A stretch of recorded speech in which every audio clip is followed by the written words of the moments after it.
that we're building for the United States Navy. As you know, we're desperately in need of ships. Our ships are, some of them have gotten old and tired and obsolete, and we're going to go the exact opposite direction.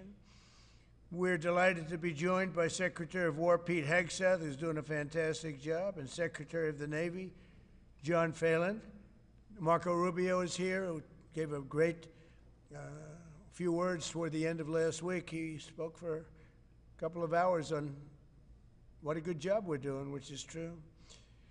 As Commander-in-Chief, it's my great honor to announce that I have approved a plan for the Navy to begin the construction of two brand new, very large, the largest we've ever built, battleships.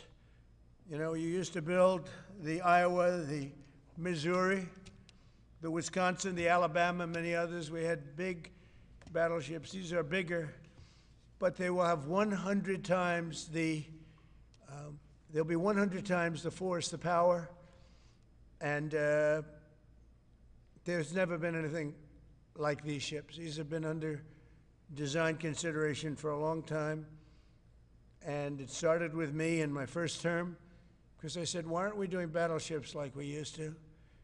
And these are the best in the world. They'll be the fastest, the biggest, and by far 100 times more powerful than any battleship ever built. So if you look at the Iowa, the Missouri, Wisconsin, Alabama, and others, but they were similar in size, some a little bit bigger than the others, but if you take the biggest one, it's 100 times more powerful.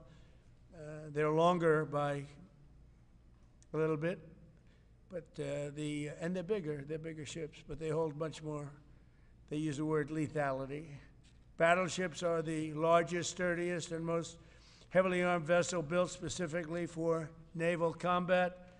While America has built many new warships over the years, they've tended to be smaller and much smaller, and not conducive to where we are and where we're going, and peace through strength.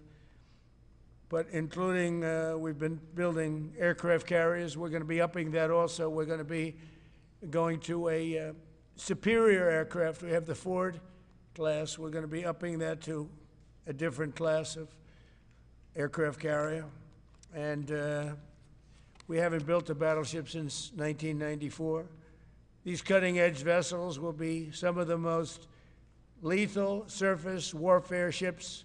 They will be actually the most ever built other than our submarines. We have submarines which will have, in many ways, even more lethality, and we have many of them under construction. Each one of these will be the largest battleship in the history of our country, the largest battleship in the history of the world ever built. And again, it's 100 times more powerful than the previous Iowa class, it's called. Those are the big ones that you'd see on a show. Victory at Sea. I don't know if anyone's seen Victory at Sea, but it was a classic. They'll help maintain American military supremacy, revive the American shipbuilding industry, and inspire fear in America's enemies all over the world. We want respect. We're going to have it. We already have it. We're more respected now than we ever were. A year and a half ago, they laughed at us. Now they respect us again at levels that they've never respected us. We envision that these two ships, we're talking about 10, but we're going to start with 2, and we're going to quickly morph into 10. And ultimately, we think it's going to be anywhere from 20 to 25 of these. But we're starting with the first 2 immediately, and we're going to then be very quickly involved with, I think, we're going to do another 8.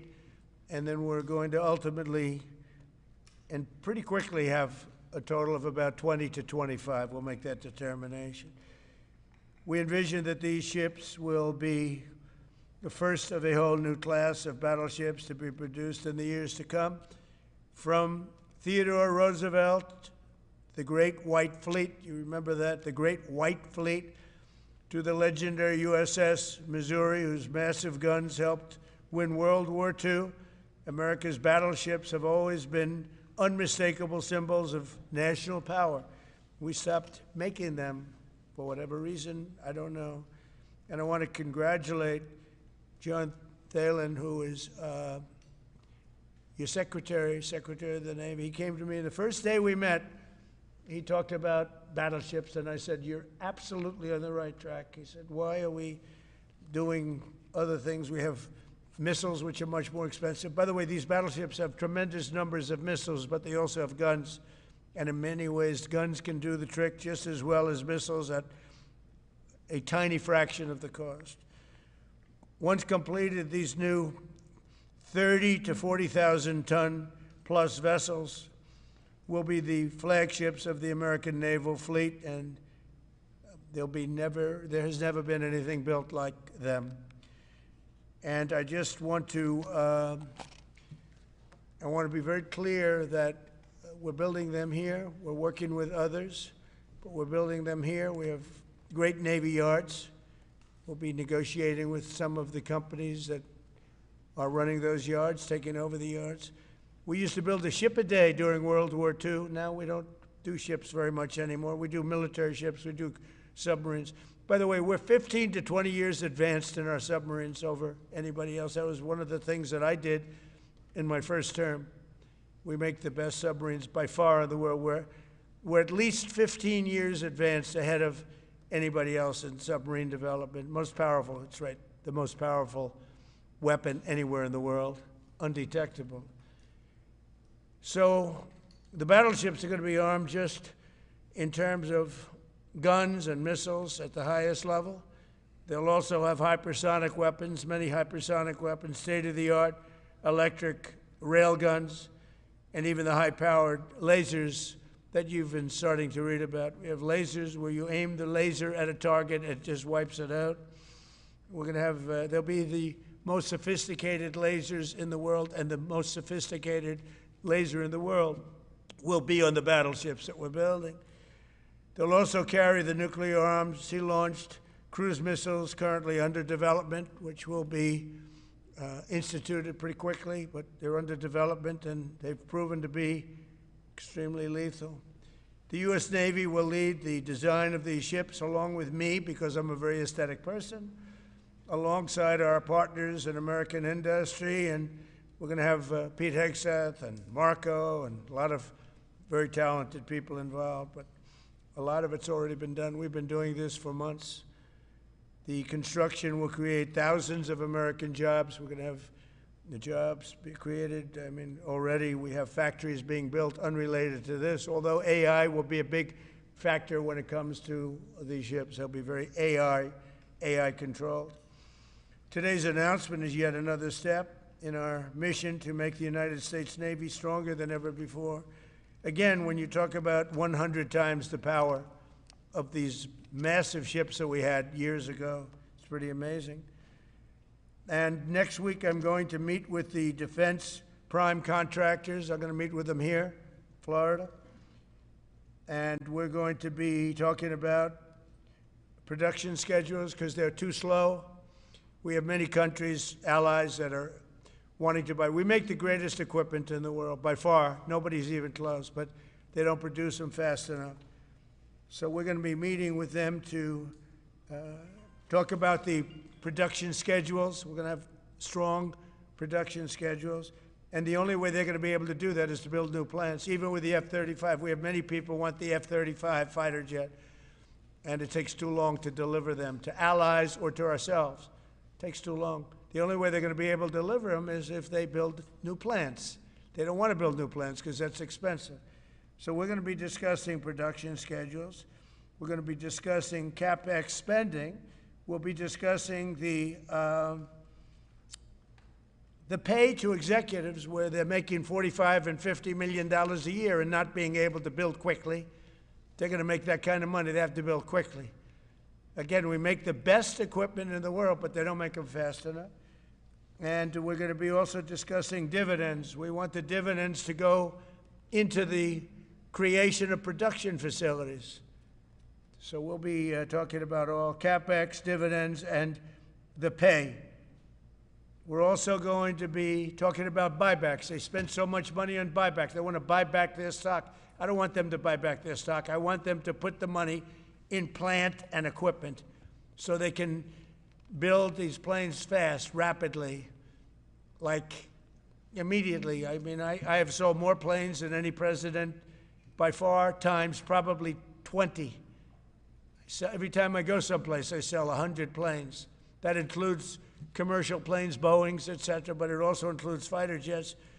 And I'm always having to say 5 years, 6 years, 7 years. Helicopters, Apache helicopters, many years. India bought them. They want to get them. They don't want to wait a long time. So we don't want to have executives making $50 million a year, issuing big dividends to everybody, and also doing buybacks. And then they say, well, we don't have the money to build the plant. They got to build plants. Plants to make F-35s, plants to make helicopters, plants to make the F-47 new jet. And that's it. And that's what I'm going to be talking to them about. They're going to start spending money on building airplanes and ships and the things that we need, not in 10 years and 15 years. We need them now. And we're strong about it. Last week, the Navy announced a brand new class of frigate, and they're going to be working with the South Korean company. Hanwha, a good company, recently agreed to invest $5 billion in Philadelphia Naval Shipyard. We're opening up the Philadelphia Shipyard, once a great yard. Now it was a long time ago decommissioned, but now it's reopening, working with the Navy and working with private companies. The record-setting defense bill I signed last week authorized $26 billion to build new ships, including destroyers and various others. We already have a lot of submarines, as you know, under construction. We're building a lot of submarines. I tell you, to be exact, we have right now 15 submarines under construction or ready to start. And we have, again, the greatest submarine in the world with our technology, like they talk about chips.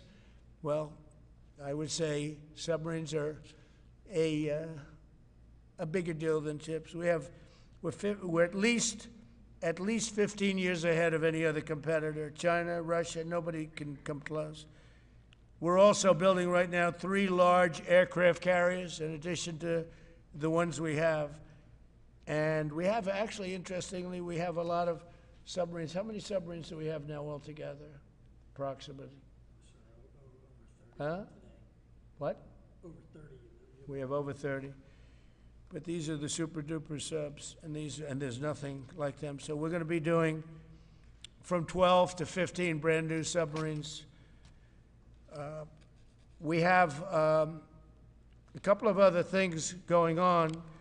We'll be building other elements of Navy.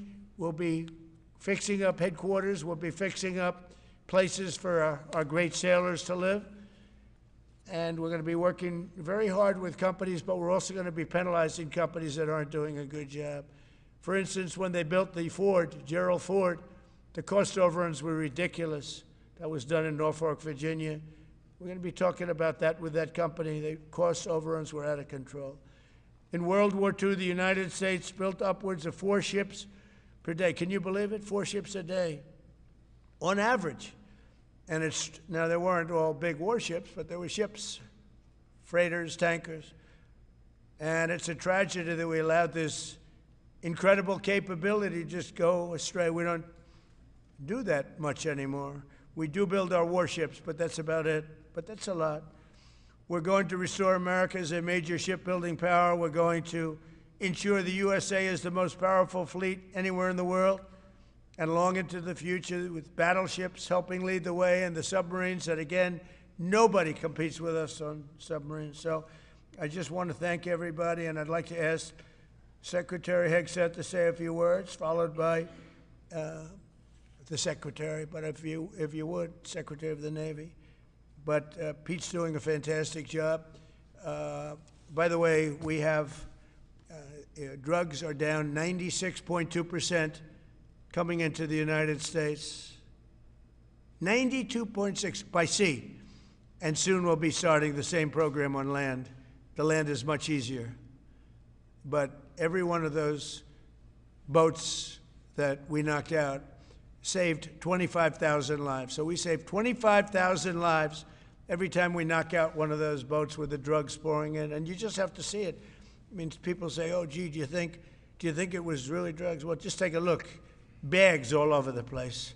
That's not fishing equipment. There's no fishing rods on those boats.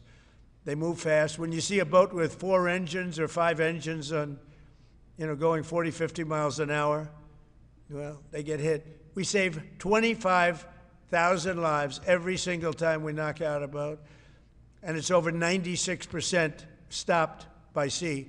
We're trying to figure out who the other 4% are, frankly. And we're going to have the same success, but even quicker, because it's much easier on land. If they want to come by land, they're going to end up having a big problem. They're going to get blown to pieces, because we don't want our people poisoned.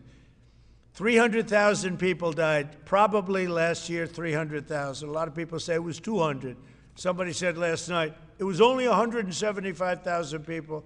That's like 3 stadiums, big football stadiums filled up with people died. But I think the real number is 300,000. We're not going to have that anymore. So we're doing a great job, and we enjoy doing it. Our border is secure. Our country is strong. Trillions of dollars is coming into our country from other countries and companies. They're building factories and plants, including auto plants, all over the United States of America. Without tariffs, they wouldn't be doing anything, although they were very happy with the November 5th election. But it's only because they want to avoid paying tariffs that they're all coming in. And again, the biggest number was $3 trillion in history. That was China many years ago.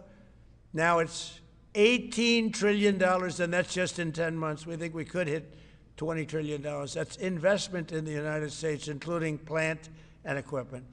So thank you very much, and I'll ask Pete to say a few words, and then John. And if you have any questions, we'll take them. Thank you. Thank you, Well, Mr. President, you're exactly right. There are no fishing poles, no fishermen, and no fishing boats. Just drug dealers and narco-terrorists, and with every strike, we're saving American lives. No other president was willing to do real deterrence. That's exactly what's happening. It's an honor to be here, Mr. President, Mr. Secretary, Secretary Rubio, to talk about what peace through strength really looks like. You can talk about it, or you can invest in it, and you can build it. And that's exactly what President Trump is doing. At the Department of War, we're restoring the warrior ethos. In fact, the President mentioned the NDAA. We put into law merit-based. We put into law getting rid of DEI and political correctness. That's now part of how our military operates, and you've seen it in record recruiting in the spirit of the Department of War.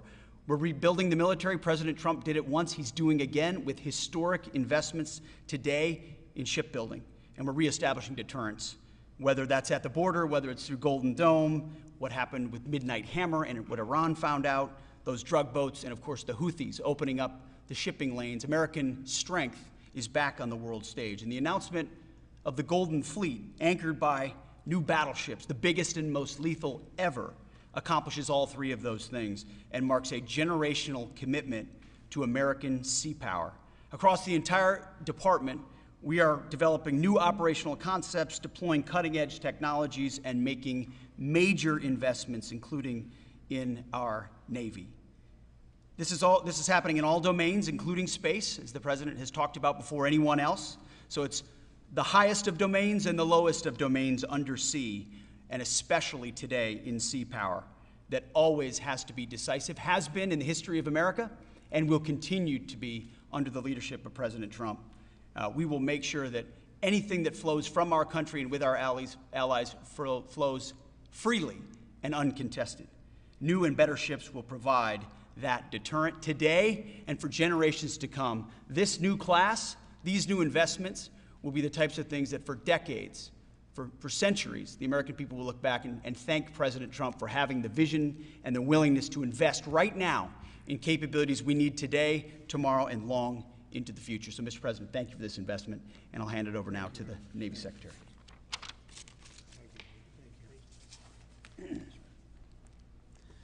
Mr. President, Secretary Hegseth, Secretary Rubio, thank you for being here on a very consequential day. From my very first conversation with President Trump about serving as the Secretary of the Navy, he's talked about the great Iowa-class battleship and why America doesn't build ships anymore with that kind of offensive firepower that takes the fight to the enemy. During my time in the job, I've talked extensively with our combatant commanders, like Admiral Paparo and Admiral Cooper, and our CNO, Admiral Cottle. And what I've learned is that not only is the President's idea a good one, It's something the Navy desperately needs and now has a formal requirement for.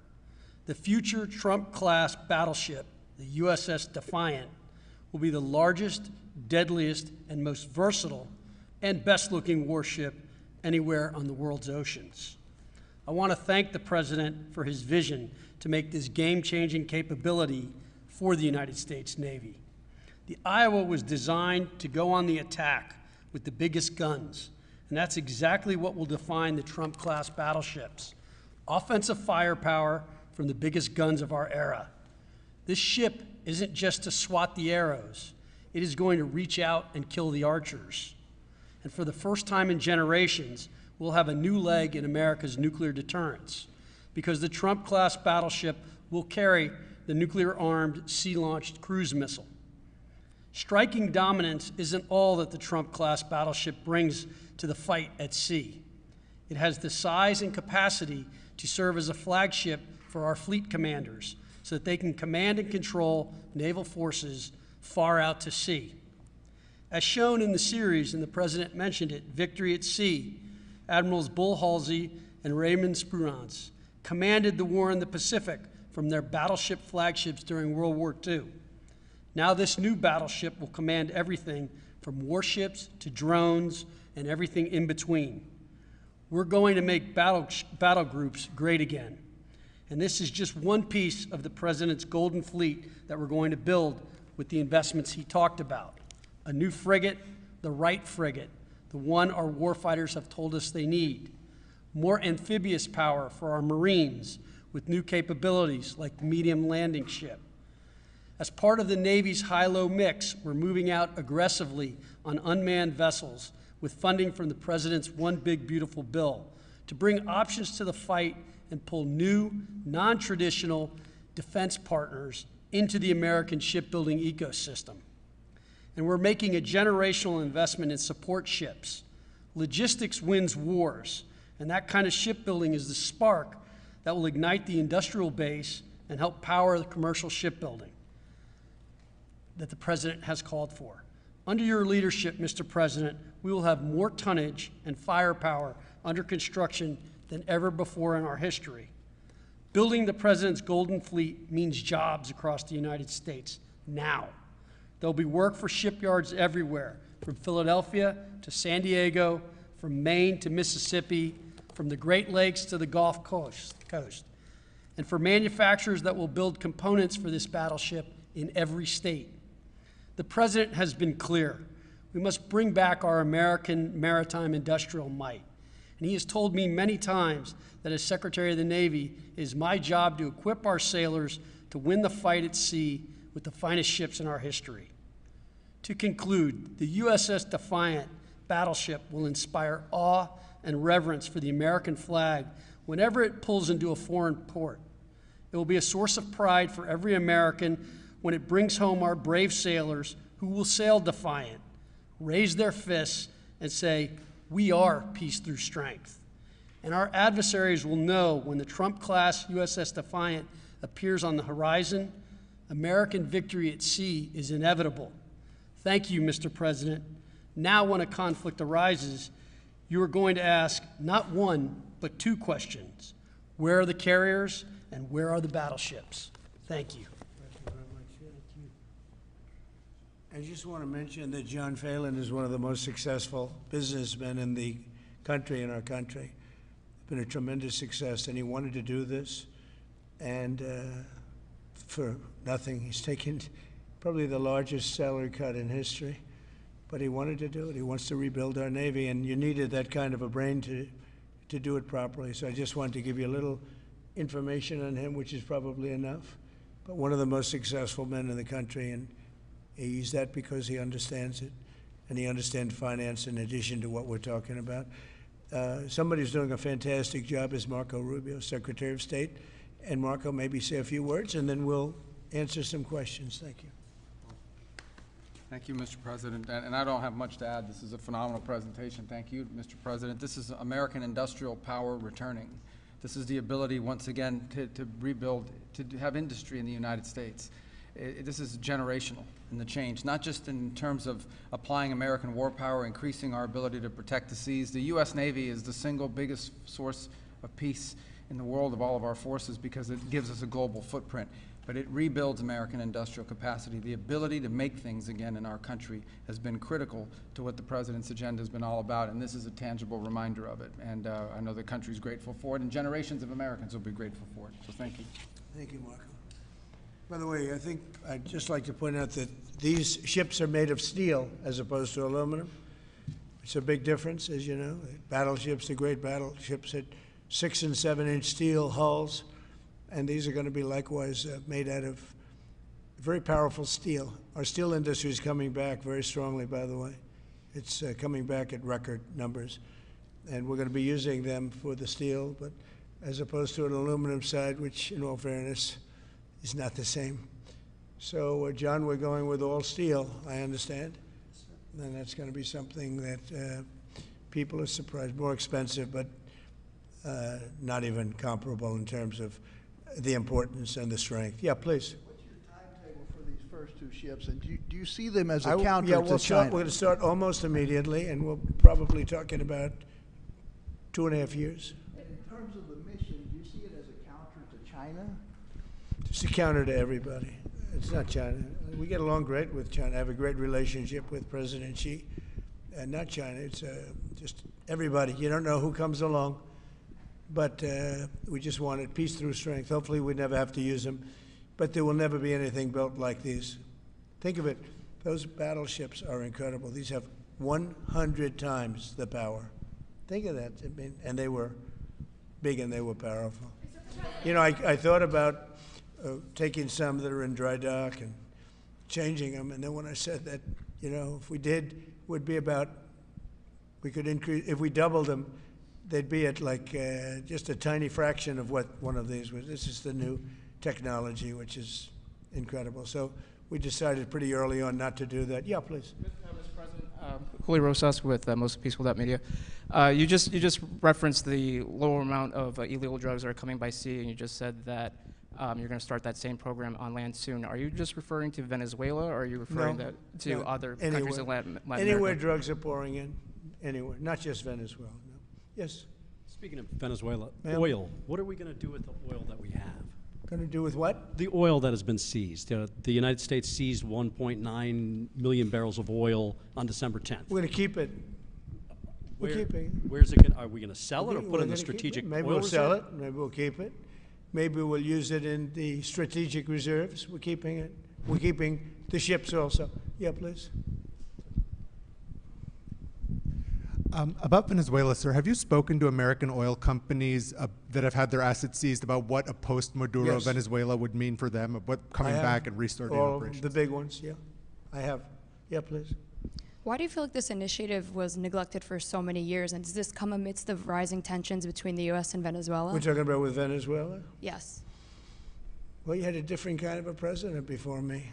They didn't mind being ripped off. They didn't mind being robbed. They didn't mind drugs pouring into our country. They didn't mind the jails of Venezuela and Trinidad being emptied into the U.S., where they take over Colorado and other places. I do mind. So you had a different kind of a president. I hope people are enjoying it because we've never been respected more than we are now. Yeah, please. Thank you. Thank you, Mr. President. Were you surprised by the number of photos of Bill Clinton in the Epstein files? And can you commit to their full... What? And were you surprised by the number of photos of Bill Clinton in the Epstein files? And can you commit to their full release by the end of the year? Some of the victims were protesting that too many of them were redacted. I know there are a lot of people that are angry about all of the pictures of other people, you know, but I think it's terrible. Look, I like Bill Clinton. I've always gotten along with Bill Clinton. I've been nice to him. He's been nice to me. We've always gotten along. Respect him. I hate to see photos come out of him, but this is what the Democrats, mostly Democrats, and a couple of bad Republicans are asking for. So they're giving their photos of me too. Everybody was friendly with this guy, either friendly or not friendly. But they, you know, he was around. He was all over Palm Beach and other places. The head of Harvard was his best friend, Larry Summers, and Bill Clinton was a friend of his. But everybody was. I actually threw him out of Mar-a-Lago, and as a person that was in Mar-a-Lago, I threw them out. Mar-a-Lago, this is Mar-a-Lago. It's the hottest place I think it's the hottest place in the world, but it's the hottest place in Florida. And everybody would come here, he'd come here. We actually threw them out.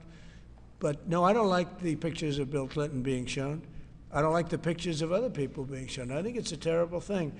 I think Bill Clinton's a big boy, he can handle it, but you probably have pictures being exposed of other people that innocently met Jeffrey Epstein years ago, many years ago, and they're, you know, highly respected bankers and lawyers and others, and they'll end up, because of guys like Massey, who's a real lowlife, whose polls are down to about 9%, by the way, in the great state of Kentucky. If you look at Kentucky, Kentucky is such a great place, but I don't know, they've got a couple of people on there that are very strange in terms of leadership, but Massey's a loser, and he likes it, and that he works with the Democrats. He's just being used by the Democrats, because what this whole thing is with Epstein is a way of trying to deflect from the tremendous success that the Republican Party has.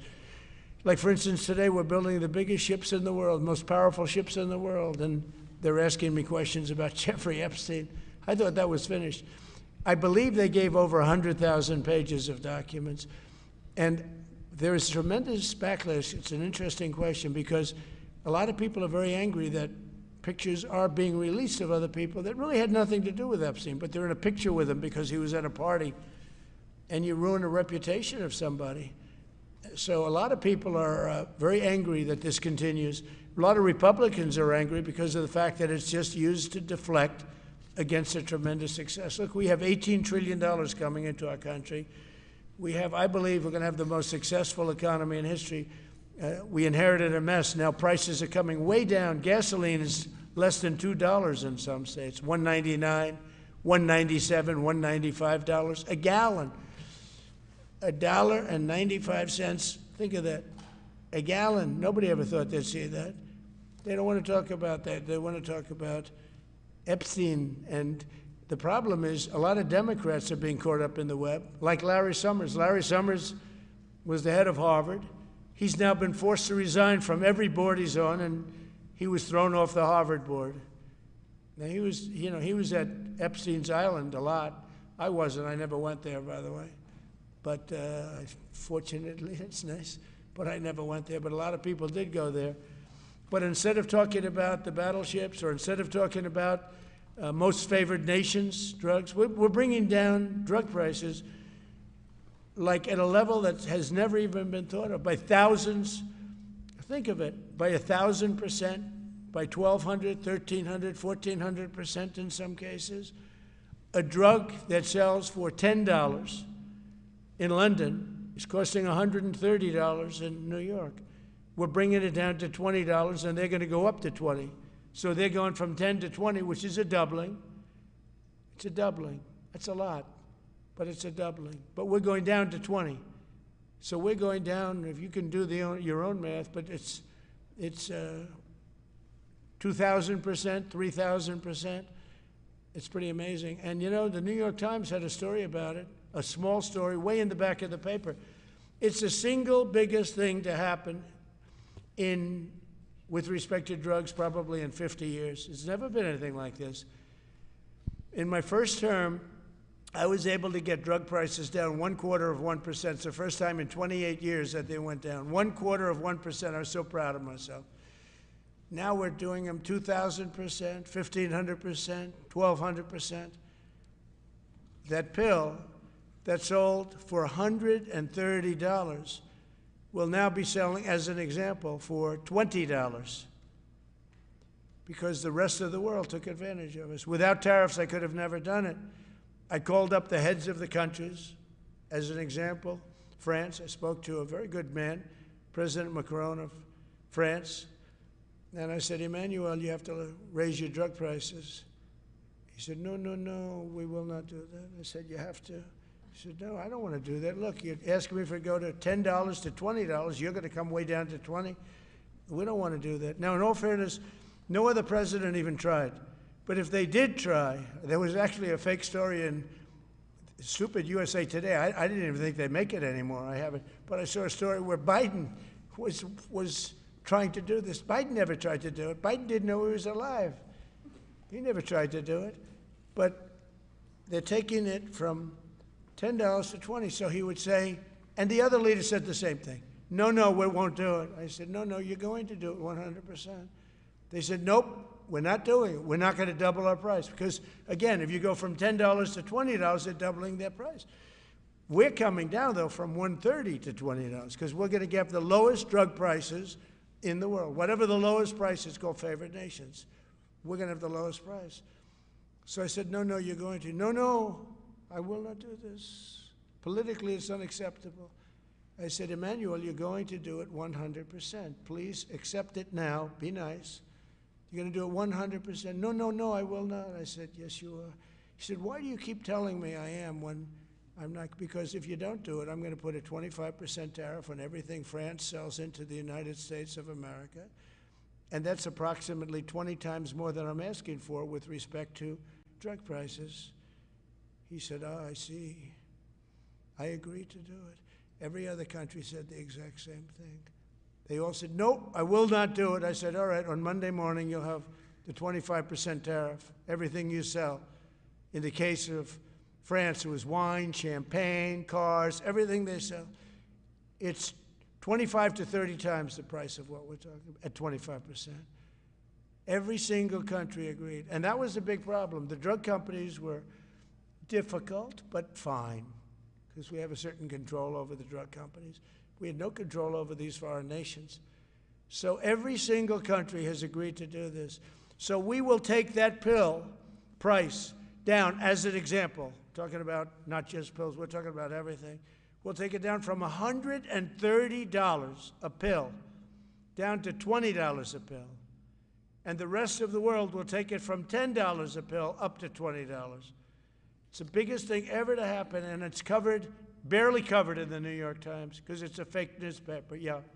President, on shipbuilding, how is the administration plan to ensure that there's sufficient workforce availability as you're producing these ships? Could you speak up? How does the administration plan to ensure there is sufficient workforce availability as you're producing these ships? We're going to have it. We're going to have tremendous workforce availability.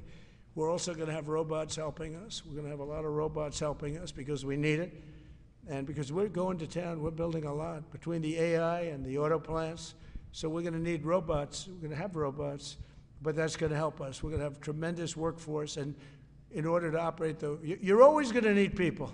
You know, you could have robots, but you're going to have to get somebody to start those robots, and you're going to have to improve the robots. But we're going to have robotic factories plus manpower. So we're going to have enough. We're going to need the help of robots and other forms of, I guess you could say, employment. We're going to be employing a lot of artificial things, but the beauty is we're going to have more jobs than we've ever had. Just so you know, a number came out the other day. We have more jobs right now in the United States. More people are working right now in the United States than at any time in the history of our country. Think of that. Pretty amazing. So we'll have the help of, mechanical help, if you want to call it that, but we'll have tremendous employment. They'll be paid a lot of money. They'll do better than they ever did. Okay? Yeah. Some may have been expecting a different kind of announcement today, hearing your Secretary of War and Secretary of State here.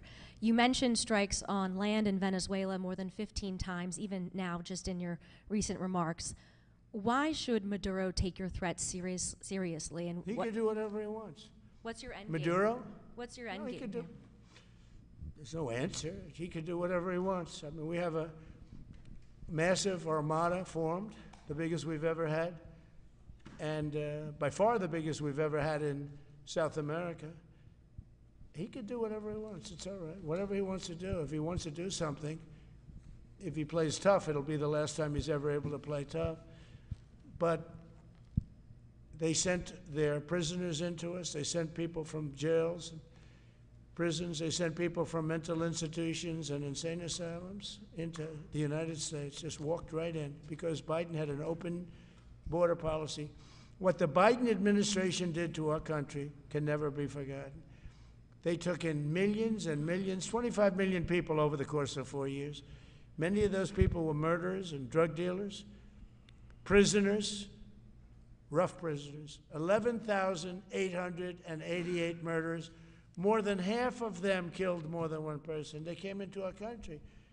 Now, I spoke to Christine Noem today. I spoke to Tom Homan today. He came down to see me. And we had a great meeting. They've done an amazing job. We're getting them out. We're getting them out very fast.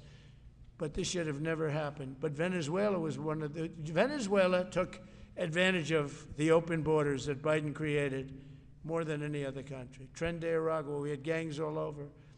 Look, I mean, you have a very weak governor in Colorado. Look what happened in Colorado, where they would occupy apartment houses. And he didn't want to do anything about it because he was scared. Any other questions? Yeah, go ahead, please. So in response to the United States taking sanctioned oil from Venezuela, Colombian President Gustavo Petro criticized the United States by saying, well, the Southwest is stolen land and that it should be returned to Latin America. I just wanted to know what your response to that is. Well, he has to watch because, you know, he's got drug factories. They make cocaine in Colombia. And he's no friend of the United States. He's very bad guy. And he's got to watch his ass because he makes cocaine and they send it into the United States of America from Colombia. We love the Colombian people. I love the Colombian people. They're great people, energetic, smart, great. But their new leader is a troublemaker. And he better watch it. He better close up those cocaine factories. They have at least 3 major cocaine factories. We know where they are. He better close them up fast, yeah. By the way, it's made and sold into the United States. Comes through Mexico. Thank you, sir. You've named Governor Landry to be new special envoy to Greenland. Yeah. How do you, what do you see that role entailing, and is it still your intention that Well, Greenland he called become me, part and of the you know, U.S.? he viewed Louisiana, the Louisiana Purchase. He said, I'm governor of Louisiana. And he said, I would love, I didn't call him, he called me. He's very proactive. He's a great guy. He's a deal guy. He's a deal maker type guy. And we need it for national protection. We need Greenland for national protection. They have a very small population. And I don't know, they say Denmark, but Denmark has spent no money. They have no military protection. If they say that Denmark was there 300 years ago or something with a boat, well, we were there with boats too, I'm sure. So we'll have to work it all out. But he felt very strongly, we need it for we need Greenland for national security. Not for minerals. We have so many sites for minerals and oil and everything. We have more oil than any other country in the world. We need Greenland for national security. And if you take a look at Greenland, you look up and down the coast, you have Russian and Chinese ships all over the place. We need it for national security. We have to have it. And he wanted to lead the charge. So we're making him, Marco, today, a special envoy to Greenland. Greenland's a big deal. Yeah. On the talks that took place this past weekend, and could a trilateral discussion of sort be the next step for Ukrainian, U.S., and Russian delegations? So the talks on Ukraine, Russia are going along. They lost, as you know, 27,000 soldiers last month, mostly soldiers, some people, but some people in Kiev, etc., but mostly soldiers. And the talks are going along. And I say that, you know, there's tremendous hatred between these two leaders, between President Putin, President Zelensky, tremendous hatred. And I hope we can get it done. We are talking. Talks are going okay. But, you know, I've solved 8 wars. And Thailand is starting to shape up. You know, they started with Cambodia. They started up again. But I think, Marco, we have that in pretty good shape to have that stopped. So we stopped 8 wars. And I thought this would be in the middle of the pack. But maybe easy, but in the middle of the pack. But there's a lot of hatred between those two people. And when there's hatred, there's, you know. But we stopped one war 38 years, one war 35 years, one war was going on for 32 years. And we stopped, think of it, we stopped a potential nuclear war between Pakistan and India. And the head of Pakistan, highly respected general, he's a field marshal, and also the Prime Minister of Pakistan said President Trump saved 10 million lives, maybe more, by getting that war. You know, 8 planes were shot down. That war was starting to rage. And he actually said the other day that President Trump saved 10 million lives, maybe more. So we solved all these wars. The only one I haven't solved yet is Russia, Ukraine. Are you still pushing for the Christmas Day deadline with Russia and Ukraine? And have you spoken with Putin or Zelensky or plan to push the deal? I'll do whatever I have to do. I mean, I'd like to see it stopped. Look, we don't lose any money on that war anymore. You know, Biden gave $350 billion, and who knows what happened to it. We now sell missiles, planes, all of the best military equipment. We sell it to NATO. We got NATO to go from 2% GDP to 5%. Nobody believed that to this day. Nobody's going to write that, but nobody believed it. And they take that money and they pay it to the United States for weapons. So we sell weapons to NATO. We sell full price. We sell weapons to NATO, and NATO takes those weapons and probably distributes them, but gives a